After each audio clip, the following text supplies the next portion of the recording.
sir. Just anywhere.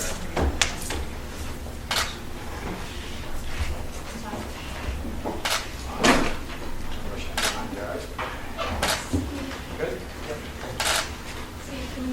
Is now in session. The Honorable Judge Stevens presiding. Good morning. Please be seated. Joshua Perry, Alan Perry, and Brian Perry. Okay, we're here for a probable cause hearing. Are there any preliminary matters before we begin? It's the state's intention, as far as this probable cause hearing is concerned, to deal with 4 complaints. Brian Perry, a single felony count of riot. Joshua Perry, there's a felony count of resisting arrest and also a felony count of riot. And as regards to E. Alan Perry, also a felony count of riot. Your Honor, State Call Lieutenant Michael Kelly.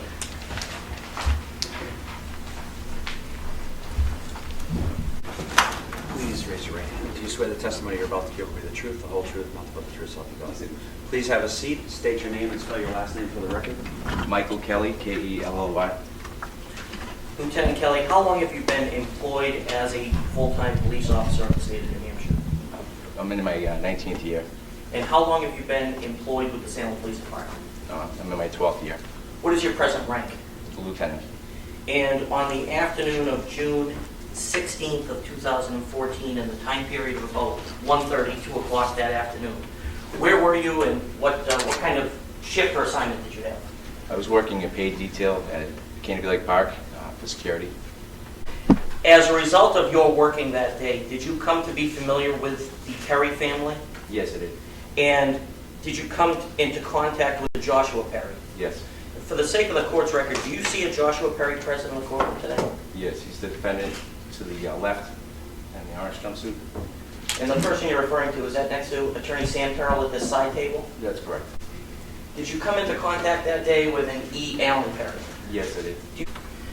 And lastly, did you come into contact that day with a Brian Perry? Does this video in any way provide you any basis of knowing or understanding what happened with Officer Macias? Yes.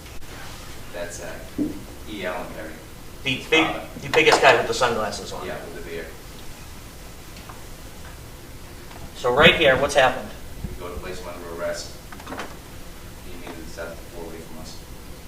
You end up moving to your left here. Why was that? Well, he was pulling away from us, so he was pulling us in that direction, but also we were trying to limit his movements.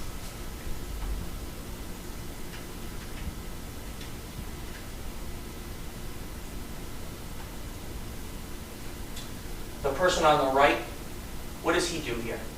That E. is Alan Perry. E. Alan Perry. He's at that point he's interfering with Officer Macias.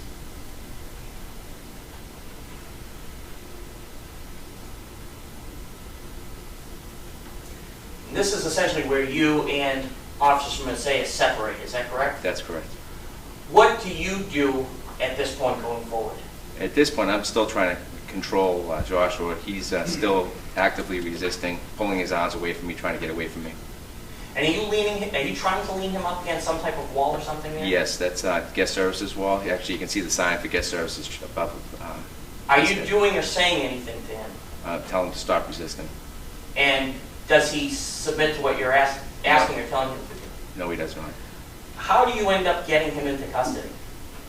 I eventually have to, I'm trying to control his movements as the video rolls on. You'll see that Officer Macias is actively engaged with E.A. Perry. I'm just trying to get in control of Joshua.